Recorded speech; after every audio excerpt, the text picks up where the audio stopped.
പരമ്പരാഗത നാടൻ കൈകൊട്ടിക്കളി മൂലം പ്രസിദ്ധമാണ് തൃപ്പൂണിത്തുറയിലെ പൂണിത്തുറ. അവിട്ട ദിനത്തിൽ ഈ നാട്ടിലെ സ്ത്രീകളും പുരുഷന്മാരും ഒക്കെ ഒരുമിച്ച് ക്ഷേത്രമുറ്റത്ത് അണിചേർന്ന് കൈകൊട്ടിക്കളി നടത്തും. നമ്മുടെ ലേബി സജിത്രൻ അവിടേക്ക് പോയിട്ടുണ്ടായിരുന്നു, കണ്ടിട്ട് വരാം. അവിട്ട ദിനത്തിൽ തൃപ്പൂണിത്തുറ പൂണിത്തുറയിൽ പ്രധാനമാണ് കൈകൊട്ടിക്കളി. നമ്മളിപ്പോൾ കണ്ടുവരുന്ന ട്രെൻഡിയായ കൈകൊട്ടിക്കളിയല്ല, തനത് രീതിയിൽ ചിട്ടപ്പെടുത്തിയ പരമ്പരാഗത കൈകൊട്ടിക്കളി. ഈ നാടിന്റെ മുഴുവൻ പ്രാതിനിധ്യവും ഇതിലുണ്ട്. കണ്ടുവരാം. തൈദഗതി തഗതൈദഗ താര തൈദഗതി തഗതൈദഗ താര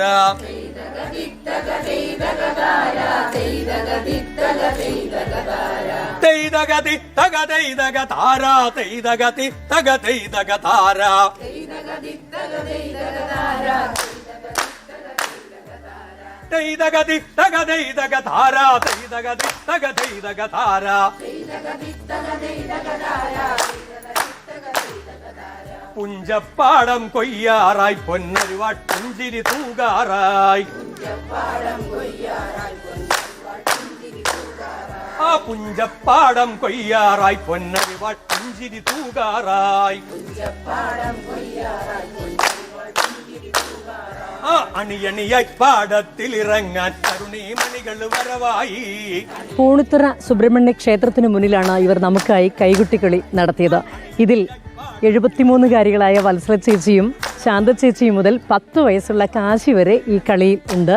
ഈ കളി എന്ന് പറയുന്നത് നാടിൻ്റെ ഒരു ഉത്സവം തന്നെയാണ്. ഓണക്കാലത്ത് മാത്രമാണ് ഇത് അരങ്ങേറുക. ക്ഷേത്രത്തിൻ്റെ ദേവസ്വം പ്രസിഡന്റ് കൂടിയായ AB സാബു നമുക്കൊപ്പമുണ്ട്. ഇത് സാധാരണഗതിയിൽ ഇത് ഓണക്കാലത്ത് മാത്രമാണോ ഇവർ നടത്തുക? ഓണത്തിന് വേണ്ടിയുള്ള ഒരു തയ്യാറെടുപ്പിൻ്റെ ഭാഗമായിട്ടാണ് ഇവരിത് ഒരു 3 മാസം മുൻപേ തന്നെ പരിശീലനം പൂർത്തിയാക്കി ഓണത്തിൻ്റെ 4 ദിവസമാണ് ഈ പ്രദേശത്ത് കളിക്കുന്നത്. അപ്പോൾ ഇത് മത്സരാടിസ്ഥാനത്തിലായതുകൊണ്ട് മറ്റു പല സ്ഥലങ്ങളിലേക്ക് ഒരു മത്സരത്തിൽ പങ്കെടുക്കാൻ പോകുന്നുണ്ട്. ഈ കളിയുടെ ഒരു പ്രത്യേകത കൈകൊട്ടിക്കളി അല്ലെങ്കിൽ വട്ടക്കളി എന്ന പേരിലാണ് ഇത് അറിയപ്പെടുന്നത്. പിന്നെ ഇതിൻ്റെ ഒരു പാട്ടിൻ്റെ പ്രത്യേകത എന്ന് പറയുന്നത് ഒരു കാലഘട്ടത്തിൽ ഈ നമ്മുടെ കേരളത്തിൻ്റെ സാമൂഹ്യ യാഥാർത്ഥ്യങ്ങളിൽ മാറ്റങ്ങൾ ഉൾക്കൊള്ളാൻ വേണ്ടി നവോത്ഥാന ചരിത്രത്തിൻ്റെ ഒരു പങ്കായിട്ടാണ് ഈ കൈകൊട്ടിക്കളി വന്നത്. അന്നത്തെ ജാതി ഐത്തം ഇതിനൊക്കെ എതിരെയുള്ള ഒരു സാമൂഹ്യ ഉത്ഥാനം എന്നുള്ള രീതിയിലാണ് ഈ കൈകൊട്ടിക്കളിയുടെ സന്ദേശം പാട്ടുകളിലൂടെ പ്രചരിപ്പിക്കുന്നത്. ഇത് ചിട്ടപ്പെടുത്തിയ തിയേറ്റർ ആർട്ടിസ്റ്റും ചലച്ചിത്ര നടനുമായ ശെൽവരാജ് രാഘവനും കൂടി നമുക്കൊപ്പമുണ്ട്. ഇതിനെന്താണ് മറ്റ് കൈകൊട്ടിക്കളിയുമായി ഇതിനുള്ള പ്രത്യേകത എന്തൊക്കെയാണ്? മറ്റ് കൈകൊട്ടിക്കളികളേക്കാൾ പ്രത്യേകത എന്ന് പറയുന്നത് നമ്മൾ ഈ പാട്ടുകളെല്ലാം ലൈവ് പാടുകയാണ്, റെക്കോർഡൊന്നുമില്ലാതെ ലൈവ് പാടുകയാണ്. പാട്ടുകളെല്ലാവരും കാണാതെ പഠിക്കണം എന്നുള്ളതാണ് ഇതിൻ്റെ പ്രത്യേകത. നിരവധി ചുവടുകളുണ്ട്, 9 ചുവടുകളാണ് ഇതിന് ഉള്ളത്. ആ 9 ചുവടുകളിൽ നിരവധി ചുവടുകൾ ചേർത്ത് വെച്ചിട്ട് ഒരു പാട്ടിൽ തന്നെ ഒന്നിലധികം ചുവടുകളാണ് ഇതിന് ഉപയോഗിച്ചിട്ട് വന്നിട്ടുള്ളത്.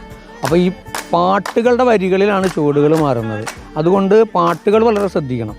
പൂങ്കാറ്റിലൊരുഞ്ഞാലാടാം പൂമൊട്ടും തലയിൽ ചൂടാം, പൂങ്കാറ്റിലൊരുഞ്ഞാലാടാം പൂമൊട്ടും തലയിൽ ചൂടാം. തൈതക തിത്തക തൈതക താര തൈതക തിത്തക തൈതക താര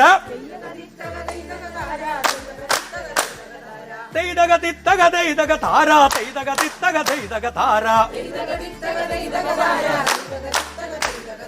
ആചാരപരമായ എല്ലാ ചടങ്ങുകളോടും കൂടിയാണ് ഇവർ കൈകൊട്ടിക്കളി നടത്തുന്നത്. ഇനി അടുത്ത ഓണക്കാലത്താവും ഇവർ ചുവടുവയ്ക്കുക. വീഡിയോ ജേർണലിസ്റ്റ് ജിതിൻ ജോസഫിനൊപ്പം reporter Leby Sajeendran, in reporter, Kochi.